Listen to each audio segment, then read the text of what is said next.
Una vez le preguntaron a un hombre sabio, ¿qué es lo que le sorprende más de la humanidad?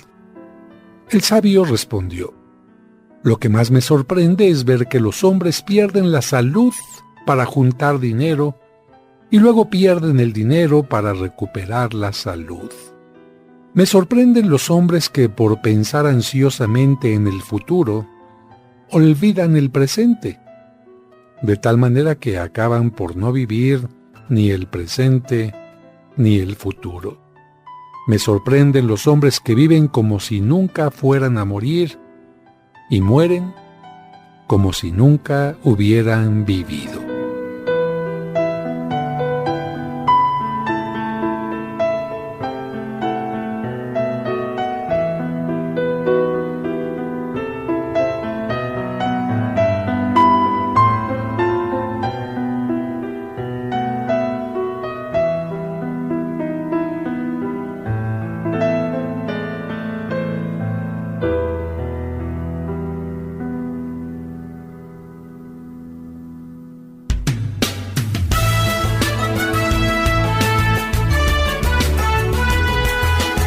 Es día de aprender algo más y hacer una buena reflexión para ser mejores en la vida. ¡Claro! Te acompaña ese amigo que te guiará en tu camino. Él es el Padre José de Jesús Aguilar Valdés, la voz amable de la radio. Esto es En tu Camino. Por supuesto que conoces los sacramentos. Sabes perfectamente que son 7. Pero seguramente nuestros pequeños que ahora están de vacaciones no los conocen muy a fondo. Es por eso que esta semana tenemos el especial sobre los sacramentos de nuestra serie Cimentando Nuestra Fe.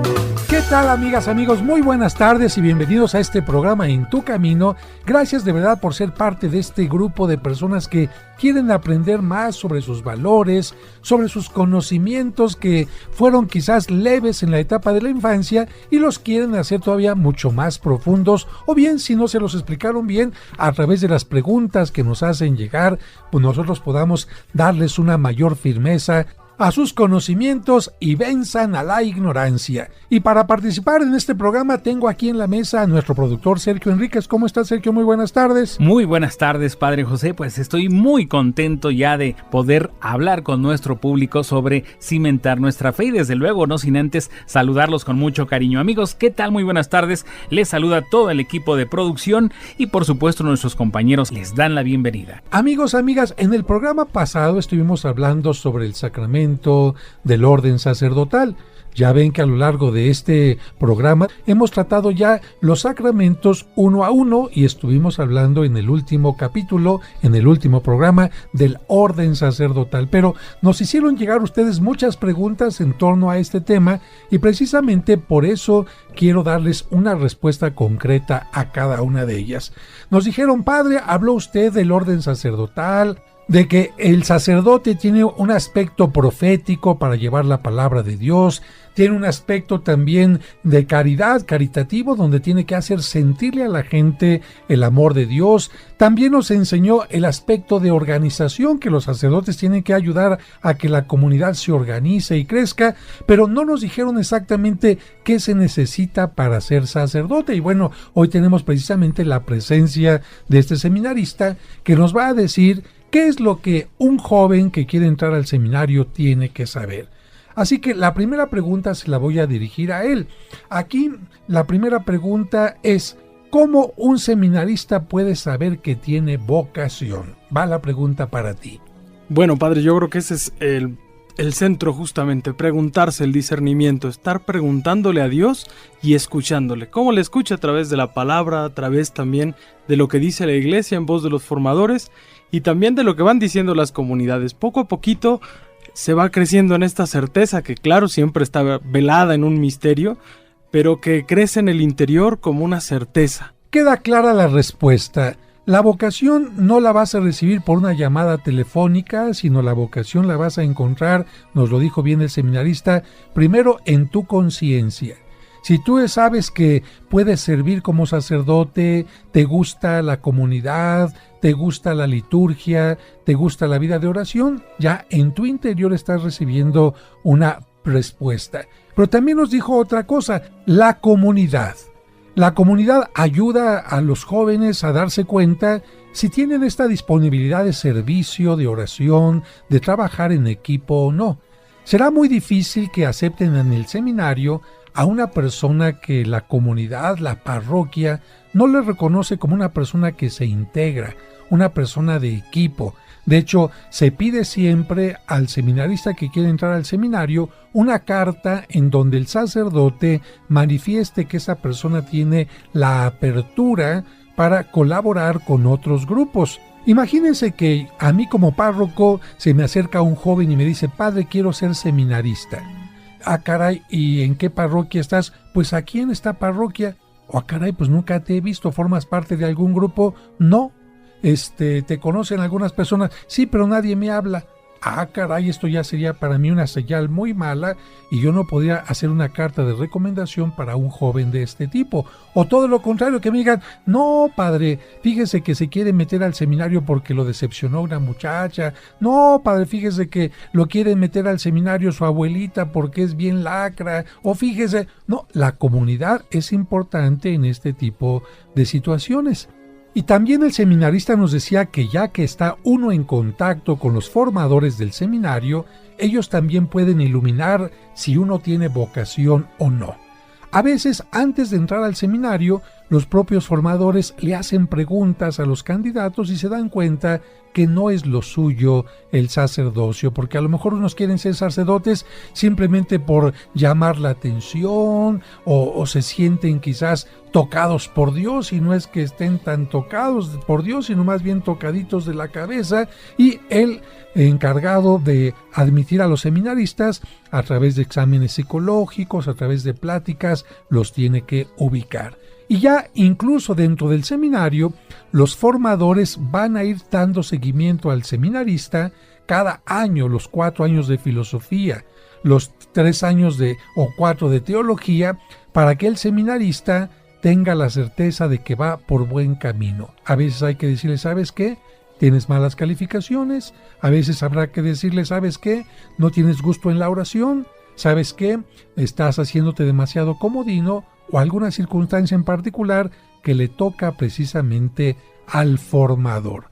David, ¿tú sabes más o menos qué edad sería la correcta para entrar al seminario? ¿A ti qué se te ocurre? Pues bueno, se me ocurre que para entrar al seminario mayor, porque bueno, tengo entendido que hay seminario menor y seminario mayor, pero yo consideraría que el seminario mayor sería como el equivalente a la universidad, estudios de licenciatura, por lo tanto una edad correcta se me haría a los 18 años, quizás los 20 años. Efectivamente, el seminario menor era el lugar donde antes se estudiaba la primaria, la secundaria, la preparatoria. Ahora ya no se admite en el seminario conciliar a niños, a personas tan pequeñas, y por lo tanto ni primaria ni secundaria se pueden hacer en el seminario, sino hasta la preparatoria. Por lo tanto, sí, 18 años es una muy buena edad para que el joven ya esté más o menos involucrado en lo que le interesa hacer. Y efectivamente en el seminario mayor se estudian 3 años de filosofía, a veces pueden ser 4, y 4 años de teología para llegar a la ordenación sacerdotal. Así que queda respondida esta pregunta de cómo saber si una persona llega a tener vocación o no. Raúl, ¿cuál es la edad? La gente nos pregunta, te la pregunto a ti porque no todo el mundo lo sabe, ¿cuál es la edad permitida para que una persona pueda ordenarse como sacerdote, la edad mínima? La edad mínima, pues la verdad la desconozco, padre. Yo entré al seminario, cuando estuve en el seminario tenía yo 25 años. Me tocó convivir con personas ya mayores de 40 años. Estamos hablando de edad mínima. Edad mínima, pues la verdad yo creo que ha de ser por lo menos unos 30 años, padre, algo así. No, la edad mínima para ordenarte como sacerdote son 24 años. Mínima. Si tienes menos de esa edad, o te tienes que esperar a cumplir esos años para que te ordenen como sacerdote, o bien pedir una dispensa a Roma. Que hay el caso de algunos sacerdotes que así lo hicieron porque salieron muy buenos para el estudio y terminaron antes de los 24 años. En cambio, no hay una edad máxima.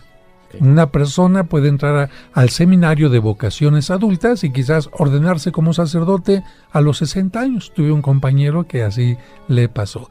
Otra pregunta que le hacemos a nuestro invitado del día de hoy de parte del seminario: ¿cuál es la diferencia entre un sacerdote diocesano y un sacerdote regular o un sacerdote religioso? Los sacerdotes religiosos siguen una escuela, digámoslo así, de espiritualidad a partir de su fundador. Por ejemplo, San Francisco de Asís ha dejado una regla para vivir en comunidad, para atender, y entonces los franciscanos pues siguen este espíritu. Los agustinos pues seguirán a San Agustín, y así podríamos hablar de muchísimas congregaciones. Son una infinidad, en realidad hay diferentes formas. El sacerdote diocesano no sigue a ningún fundador más allá de Jesucristo. Claro, podrá tomar la espiritualidad, algún aspecto en concreto de algunas congregaciones, sin embargo, lo propio será la atención pastoral en la caridad. Muy bien, vamos a continuar con este tema al regreso del corte. No le cambien, amigos, estamos en el programa especial de Orden Sacerdotal aquí en Tu Camino. Seguimos acompañándote en Tu Camino. Ya volvemos después de la pausa.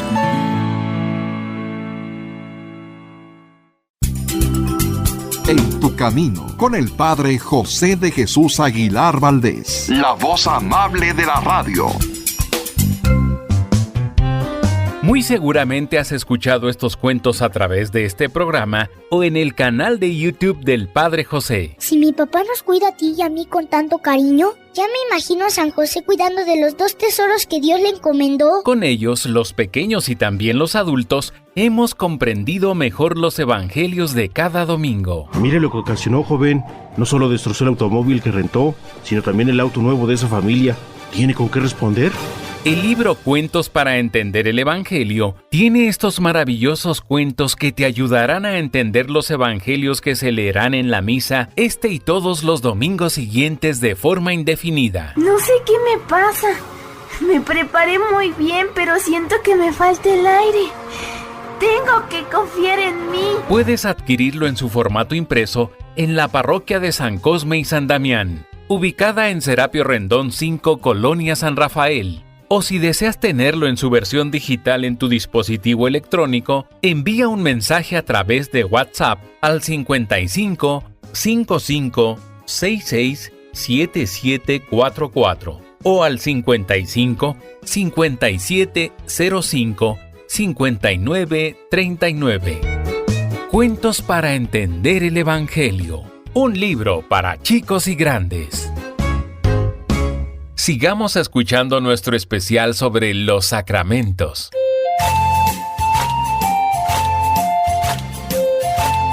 Muchas gracias por continuar con nosotros en este programa de En Tu Camino, y estamos teniendo un acercamiento a la formación de la vida sacerdotal que comienza desde la propia familia, porque ahí es donde surge la vocación, después a través del acompañamiento de un sacerdote que puede ser el párroco, y después de algún sacerdote que esté en el seminario como formador, puede hacer que el joven entre al seminario, curse la preparatoria en algunos casos, curse 4 años o 3 años de filosofía y después 4 años de teología para ordenarse como sacerdote. Pero antes de irnos al corte hacíamos una pregunta: ¿cuál es la diferencia entre un sacerdote religioso y un sacerdote diocesano?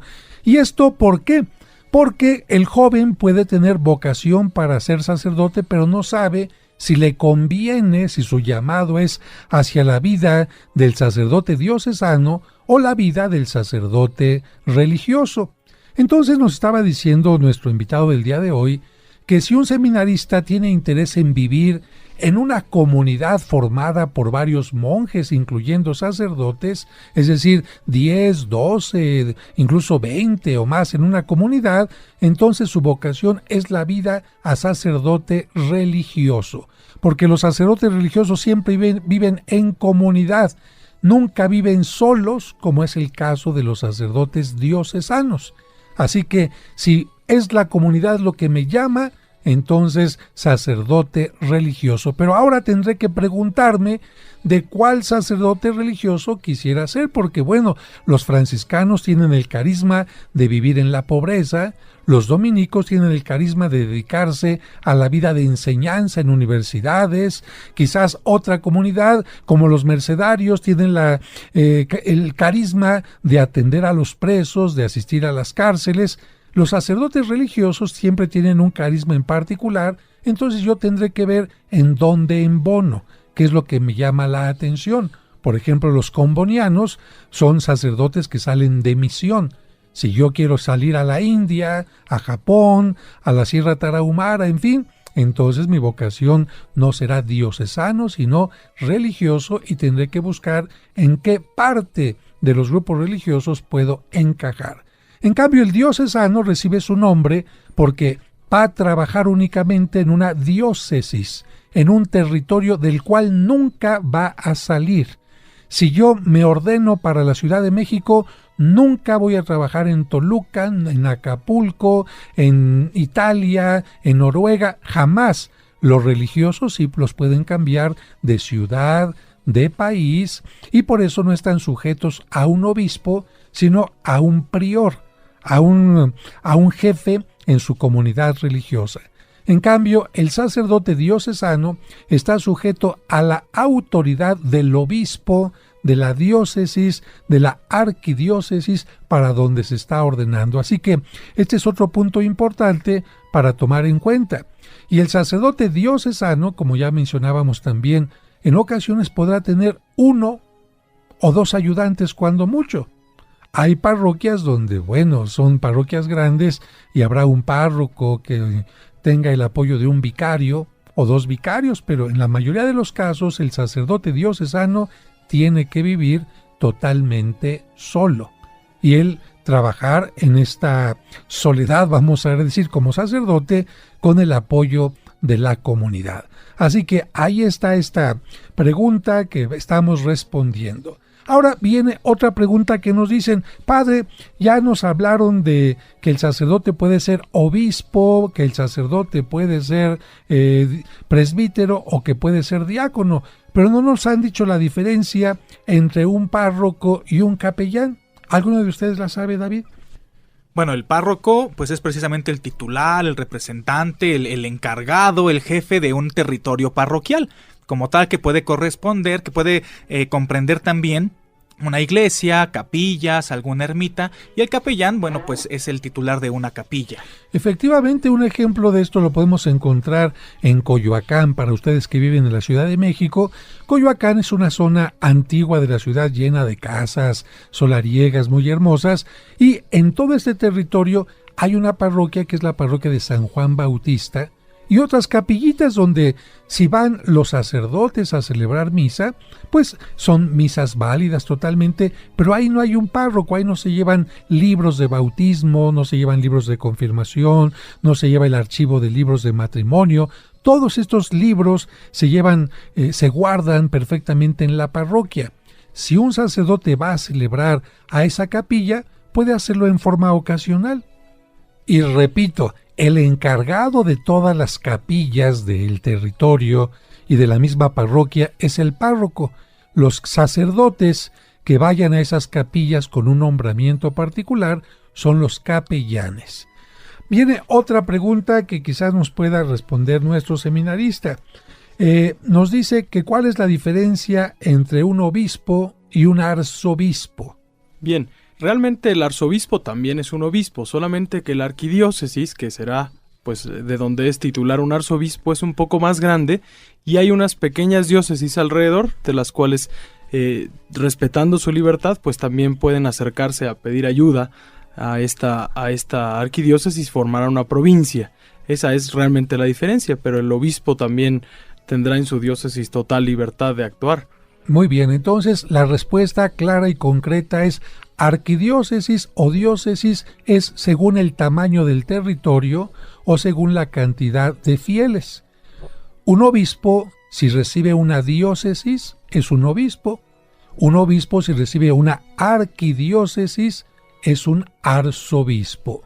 Así que el nombre de obispo o arzobispo tiene que ver con el territorio, el tamaño y también la cantidad de los fieles. Raúl, una pregunta que yo no creo que te la vayas a saber. A ver, nos preguntan que si los sacerdotes tienen una edad para jubilarse. No, los sacerdotes no tenemos una edad para jubilarnos. Pero la gente nos dice que saben que hay una edad en la que los obispos tienen que presentar su renuncia. ¿Tú sabes cuál es esta edad, Raúl? Es a los 75 años de edad, padre, cuando tienen que presentar su renuncia. Perfectamente. Fíjate que comenzó curiosamente esta iniciativa en el Vaticano porque el Papa recibía muchas quejas y también muchas consideraciones de gente que le decían, oiga, su santidad, nuestro obispo ya está bastante acabado.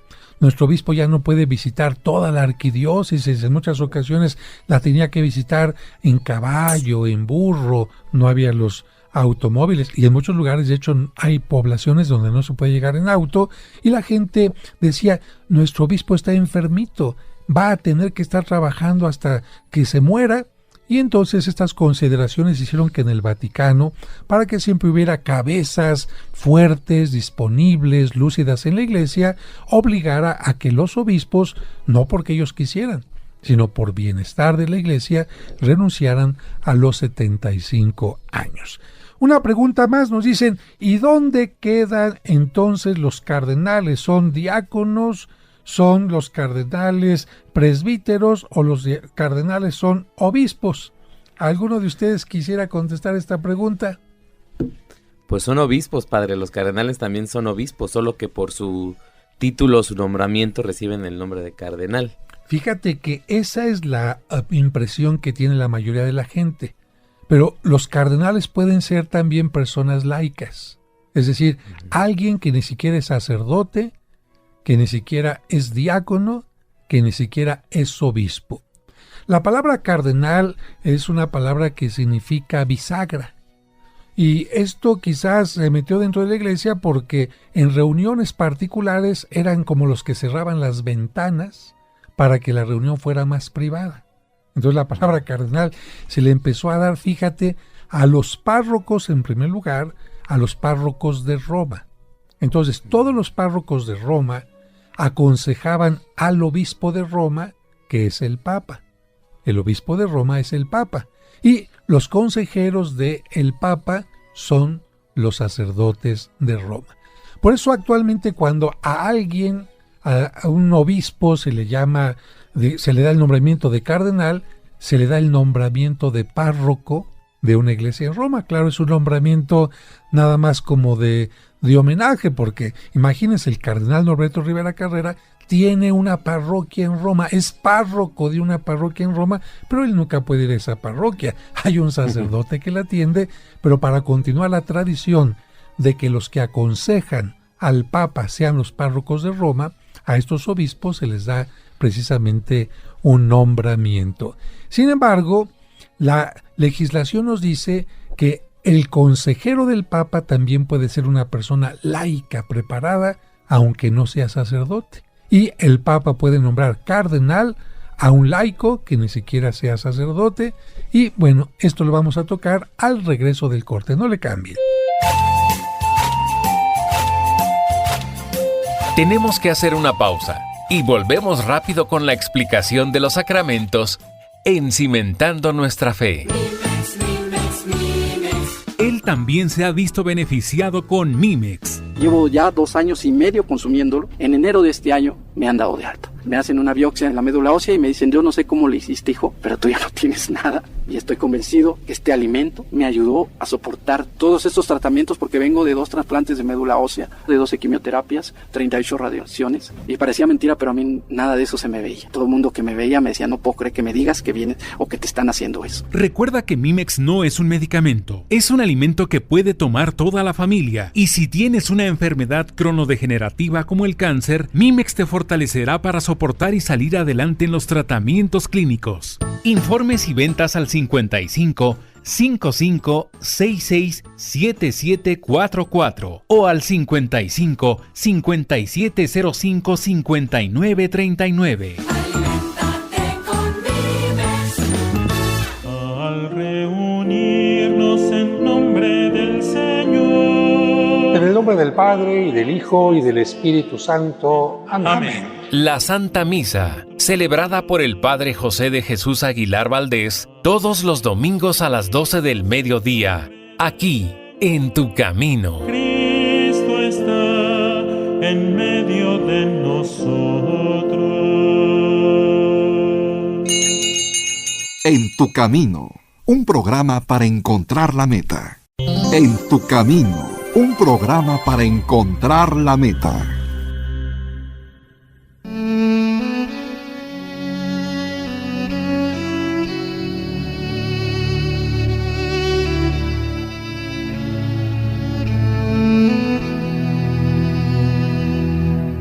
Señor, aquel a quien amo está enfermo y sufre mucho.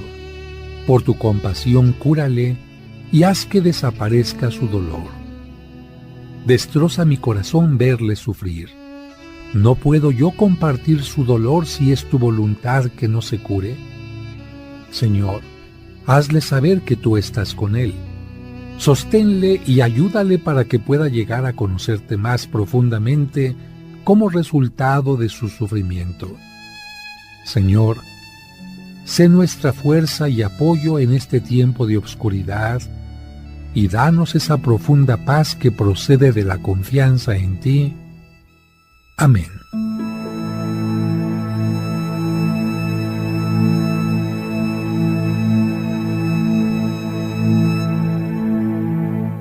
Sigamos escuchando nuestro especial sobre los sacramentos. Gracias por estar escuchando En Tu Camino, donde estamos renovando y cimentando nuestra fe. En Tu Camino, un programa para encontrar la meta.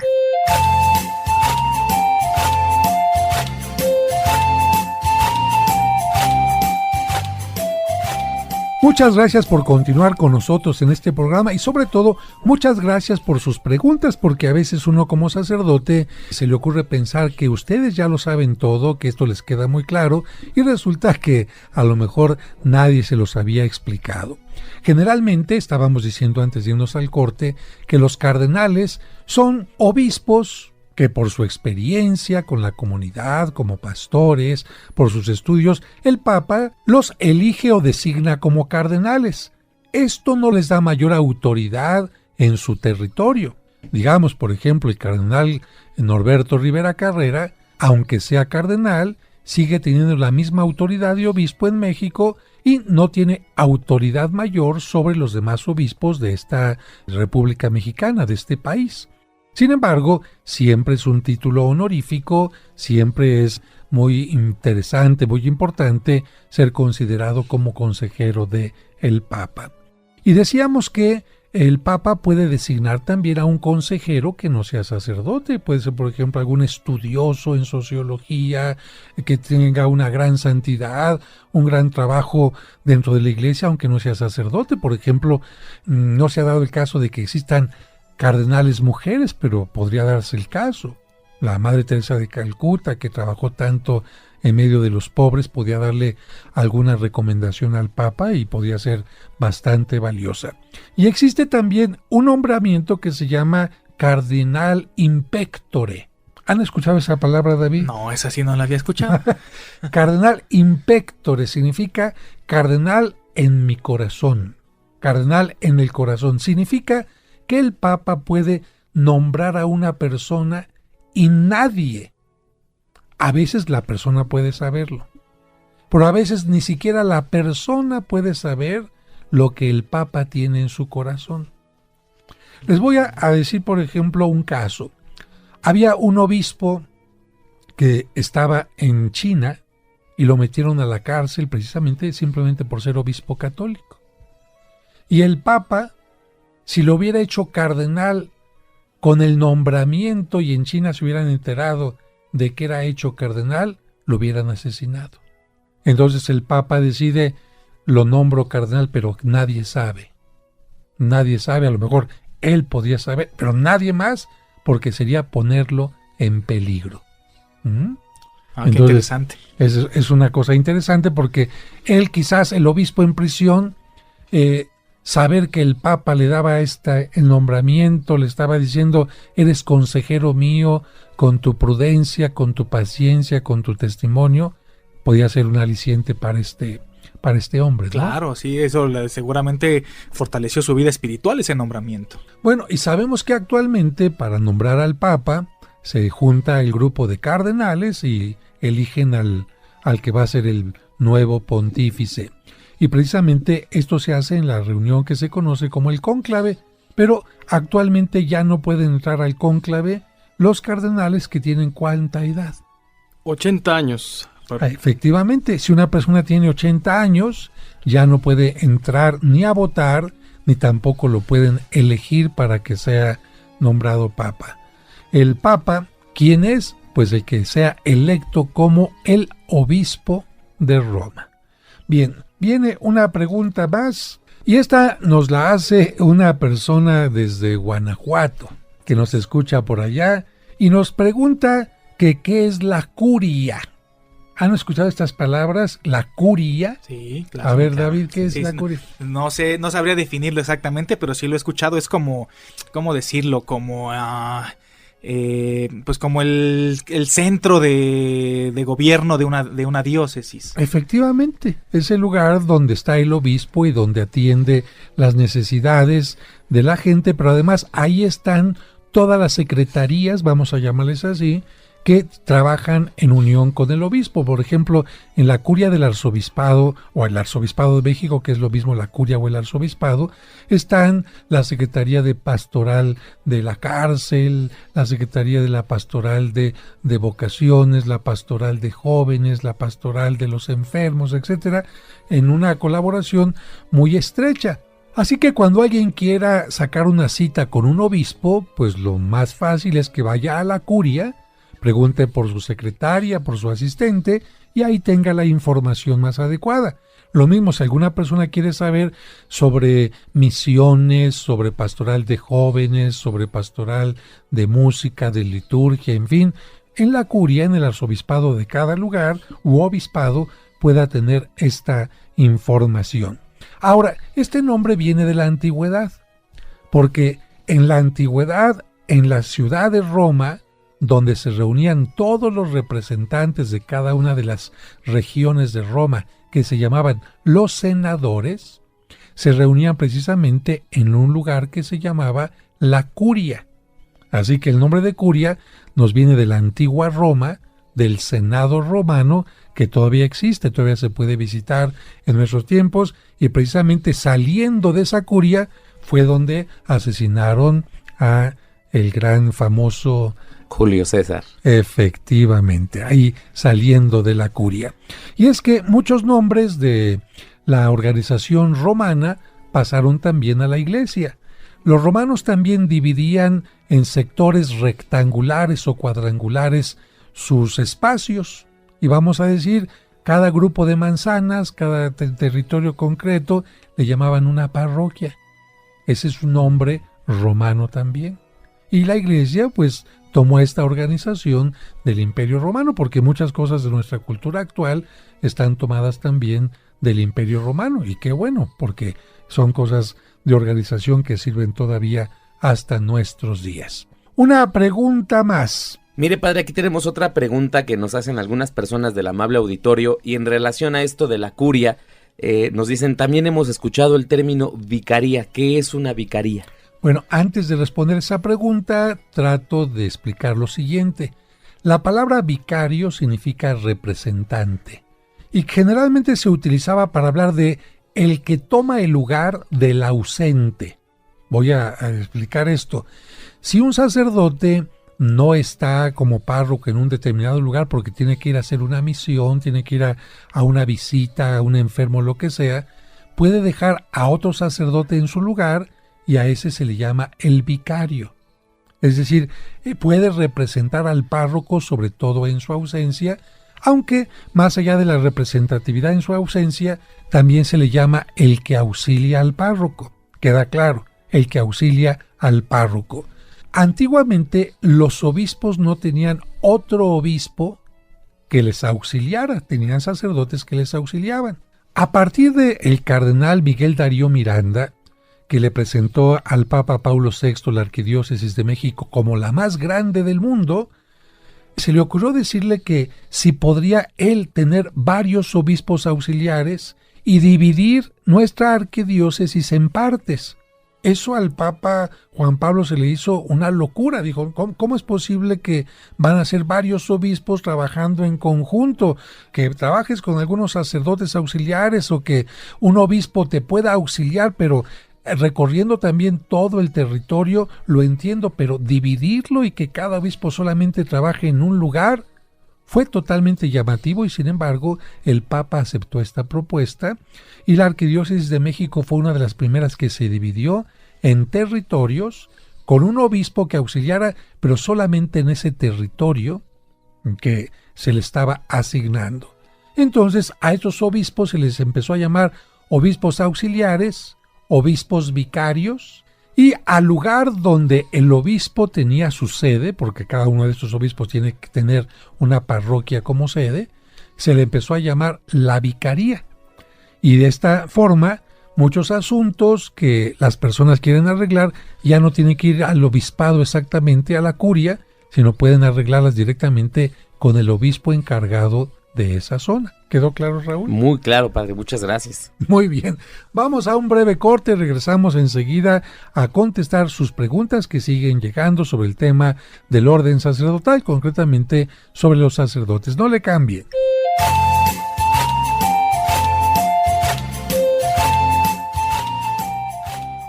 Tenemos que hacer una pausa y volvemos rápido con la explicación de los sacramentos en Cimentando Nuestra Fe. Dios te salve María, Virgen sin mancha. Seguramente en algún momento te has hecho preguntas como estas. ¿Qué son las advocaciones marianas? ¿Acaso hay varias vírgenes? Conoce las respuestas a estas preguntas y mucho más sobre la Virgen María y sus advocaciones escuchando los sábados marianos de En tu Camino, a las 12 del mediodía. Dios te salve María. En tu Camino, un programa para encontrar la meta. Conoce los lugares más importantes de la Tierra Santa y diferentes santuarios europeos sin salir de casa a través de los videos del Padre José. Hoy te invito a visitar la población de Lourdes en los Altos Pirineos de Francia. Suscríbete a su canal de YouTube y ahí podrás aprender mucho sobre nuestra religión católica. ¿Cómo puedo citar yo un pasaje de la Biblia que me gusta? Encontrarás cuentos y explicaciones divertidas para los pequeños. Quiero aprender a nadar. ¿Me puedes enseñar? La familia salió del mar y se dirigió a la piscina. Podrás escuchar completos los cursos de autoestima y tanatología. Una persona que no se ama no podrá tener una fuerte y sana autoestima. Además, todos los domingos a las 9 de la mañana podremos celebrar juntos la Santa Misa. Que el Señor esté con ustedes. Y con tu espíritu. Proclamación del Santo Evangelio. No esperes más. Busca su canal en YouTube como Padre José de Jesús Aguilar y suscríbete. En tu Camino, con el Padre José de Jesús Aguilar Valdés, la voz amable de la radio. Sigamos escuchando nuestro especial sobre los sacramentos. Muchas gracias por continuar con nosotros y sobre todo porque nos hacen llegar preguntas sobre este tema. Y en este momento leo una pregunta muy interesante. Se nos pregunta aquí que ¿cuál es el tiempo ordinario para que un sacerdote esté en una parroquia? Que porque la gente quería mucho a su sacerdote y que lamentablemente se los cambiaron. Miren, hemos dicho que el obispo es el responsable de cada diócesis o arquidiócesis Y para el obispo no hay sacerdote malo. Si hubiera un sacerdote malo, simplemente le quita el ministerio.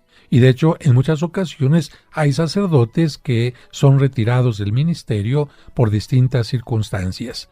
Y el obispo lo que trata es de que el sacerdote no se anquilose, creo que se utiliza esta palabra, ¿verdad? Que no se oxide y que no pierda su aspecto de servicio, su aspecto de creatividad, su aspecto de disponibilidad, y por eso vienen los cambios. Creo que todo sacerdote cuando es cambiado tiene que llegar a la nueva parroquia y ver qué hago, qué puedo hacer, cómo me renuevo. Ya voy a dejar atrás el esquema que estaba quizás utilizando, pero también a la comunidad le sirve mucho que venga un sacerdote distinto. Quizás no tenga la misma forma de actuar, de valorar las cosas que el sacerdote anterior, pero también tiene su propia personalidad que, tomándola con apertura, puede hacer que la comunidad siempre crezca. Y ustedes estarán de acuerdo conmigo, amigos, en que también un cambio de sacerdote hace que las cosas se renueven, porque es que con el sacerdote anterior ya tenía su grupito. El sacerdote anterior ya tenía sus consentidos, ya había gente que no le caía bien, ya había habido gente que se había ido a otra iglesia porque tal cosa o quién sabe qué.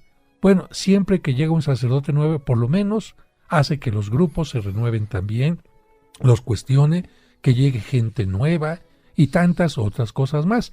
El tiempo ordinario que ha dispuesto el cardenal Norberto Rivera Carrera para que un sacerdote esté en una parroquia es de 3 años, aunque puede haber diferencias, es decir, excepciones. Si el sacerdote está en un proyecto pastoral que va creciendo, que va madurando, está en una etapa de restauración a parroquia, que si cambian al sacerdote se va a quedar a la mitad, o bien si el sacerdote se enferma, entonces lo cambian de parroquia a un lugar donde tenga menos actividad, o al revés, si el sacerdote ya se enfermó y no puede actuar mucho, pues a lo mejor lo mandan quizás a un lugar donde ya casi no tenga que trabajar, ¿no? Entonces hay muchas cosas que el obispo tiene que tomar en cuenta. Padre, y ahora que decía usted que en algún determinado caso el obispo le puede retirar el ministerio a algún sacerdote, ¿puede ser que también un sacerdote por voluntad propia renuncie a su ministerio? Nadie puede obligar a un sacerdote a que esté sirviendo con gusto. Tenemos casos de sacerdotes que se enamoraron, se juntaron con una persona, incluso se casaron por lo civil, tuvieron hijos y entonces ahí por supuesto inmediatamente ellos mismos dicen, ¿saben qué? Me retiro. Y aquí no hay una Gestapo que va, ahora vamos por ti y te obligamos a que estés en tal lugar. Otros sacerdotes simplemente pues decidieron que no era lo suyo, lamentablemente después de muchos años o se cansaron o se decepcionaron de alguna comunidad y entonces dicen yo me retiro y sí se puede por supuesto también tener esto.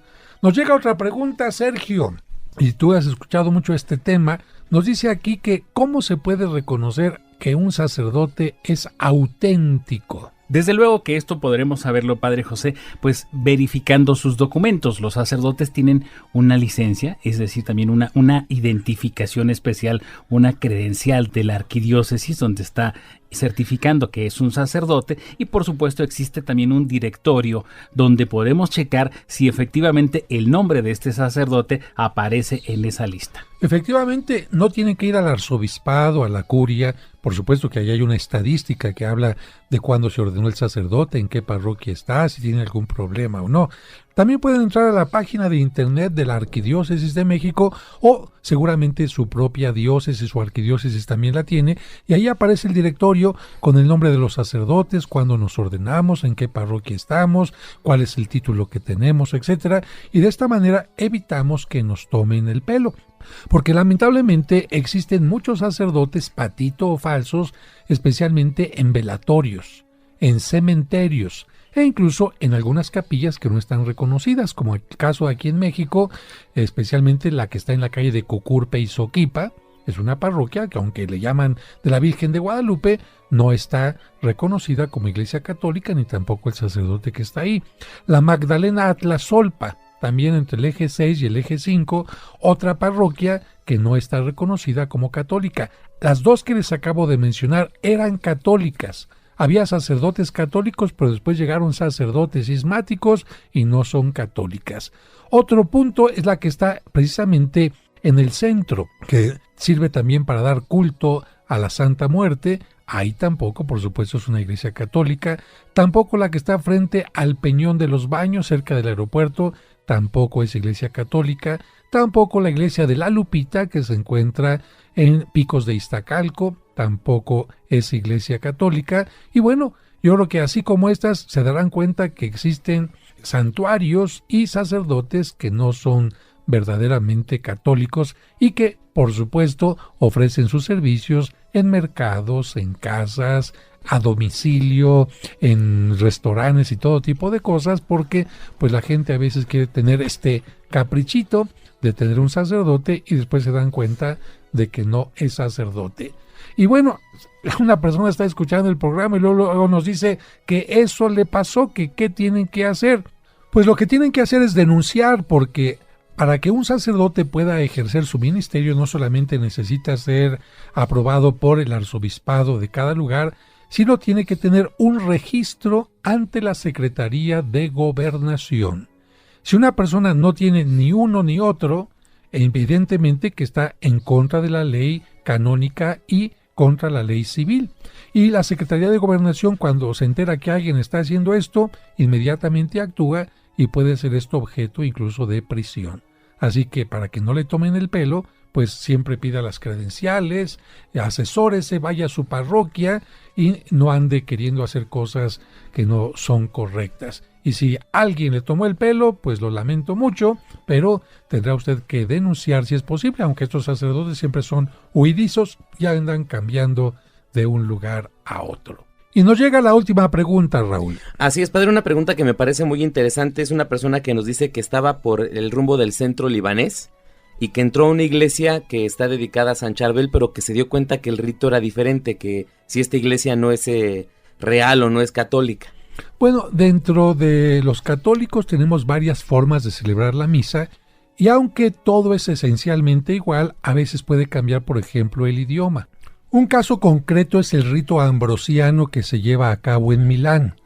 La misa es esencialmente igual, utilizan en más ocasiones la palabra Kyrie eleison a lo largo de la misa, en griego, y algunos cantos. Ese es el rito ambrosiano que se sigue celebrando todavía en las iglesias católicas de Milán. Y en algunos lugares donde se lleva a cabo la misa de rito maronita, podemos decir que es esencialmente igual, solamente que el lenguaje es el árabe. Aquí en México, la iglesia de Valvanera y Nuestra Señora del Líbano en la calle de Manzano, en la colonia Florida, tienen este rito maronita.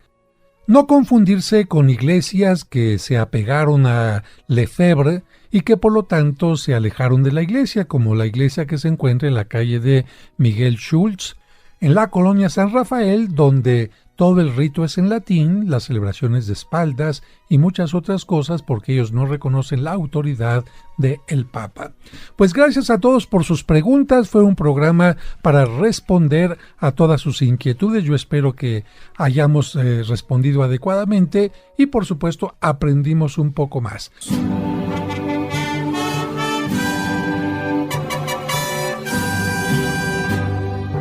Has llegado a tu fin, has logrado un ideal, en tus manos está el pueblo del Señor.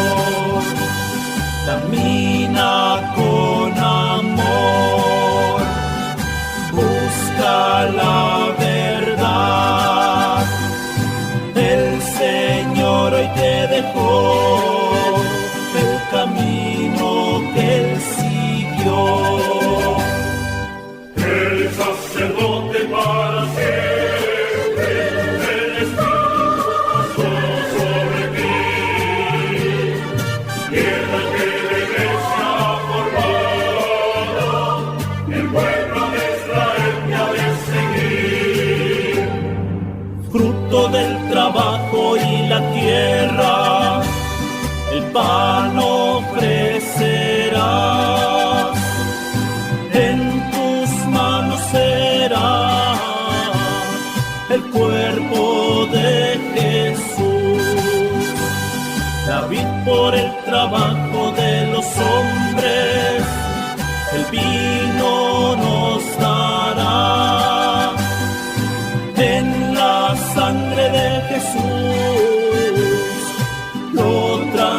levadura que fermenta, sarmiento de la vid, la semilla ha dado su fruto, al Padre volverá.